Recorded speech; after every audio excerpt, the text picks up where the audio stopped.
Hello मेरे guys, अगर ये वीडियो आपको पसंद आ जाए तो लाइक शेयर कमेंट और साथ में सब्सक्राइब करके नोटिफिकेशन बेल आइकन को प्रेस कर लीजिए, ताकि जब भी मैं वीडियो अपलोड करूँ उसका नोटिफिकेशन आपके पास पहुंचता रहे।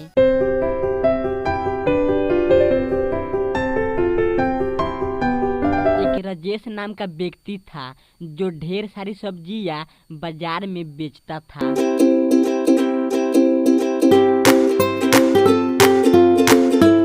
राजेश का हरी भरी सब्जियां देखकर कोई भी खरीदने के लिए आ जाता था और फिर उसे खरीद लेता था।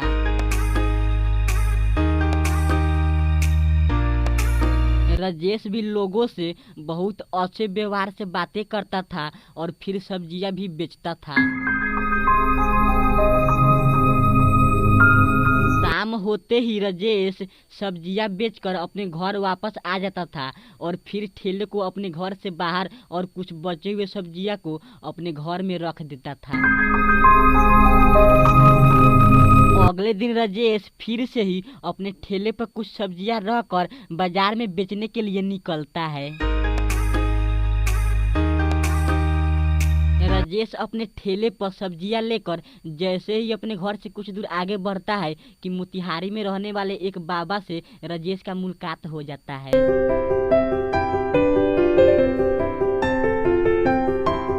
देखो बालक, मैं एक जरूरी काम से घोड़ासहान जा रहा हूँ। वहाँ मुझे कुछ दिन रहना भी है। जब तक वहाँ से ना आऊँ, जब तक तुम मेरे कुटिया का अच्छे से देखभाल करना। ठीक है बाबा, आप निश्चिंत से घोड़ासहान जाइए, मैं आपके कुटिया को बहुत अच्छे से देखभाल करूंगा।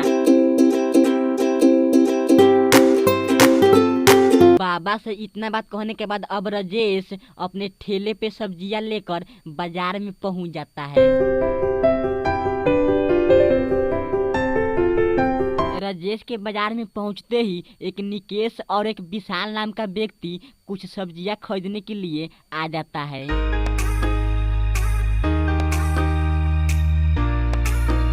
ये दोनों व्यक्ति ही राजेश से सब्जियां खरीदने के लिए राजेश से कुछ बातें करने लगते हैं।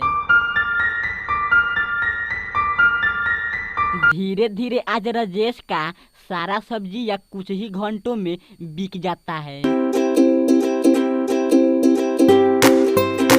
राजेश खुशी खुशी अपने घर लौट ही रहा था कि राजेश का मुलाकात उसके दोस्त अदित से हो जाता है।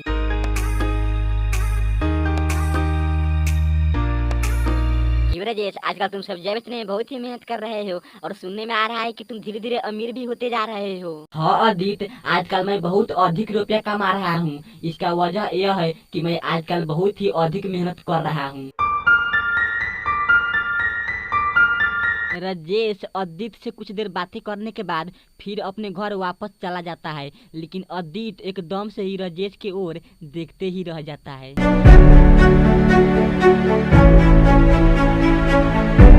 अरे ये लौंडा तो भल मेरे साथ कुत्ते जैसा घूमता था, लेकिन आजकल रुपया कमा रहा है तो मुझसे बातें भी नहीं कर रहा है। इसे तो मुझे बताना होगा।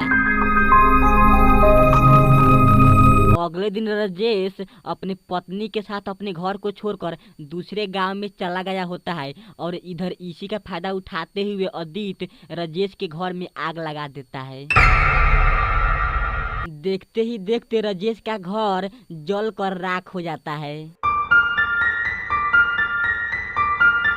फिर जब राजेश अपने पत्नी के साथ घर लौटता है तो अपने घर के जले हुए देखकर काफी ज्यादा उदास हो जाता है और फिर रोने भी लगता है।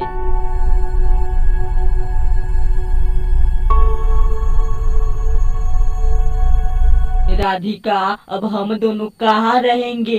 किसी शैतान ने तो हमारे घर को जलाकर राख ही कर दिया है। देखिए जी, आप घबराइए मत, आप धीरज से काम लीजिए। जिसने भी हमारे घर को जलाया है उसे भगवान जरूर ही दंड देगा। राधिका, अब हम दोनों के पास एक ही उपाय है कि अब हम दोनों चलकर मोतिहारी में रहने वाले बाबा के कुटिया में रहेंगे। वो एक जरूरी काम से घोड़ासहान गए हैं। राजेश अपने पत्नी के साथ बाबा के कुटिया में आ जाते हैं और फिर आज से बाबा के कुटिया में ही दोनों रहने लगते हैं। अगले दिन एक बहुत सुंदर चिड़िया उड़ते हुए राजेश के पास आता है।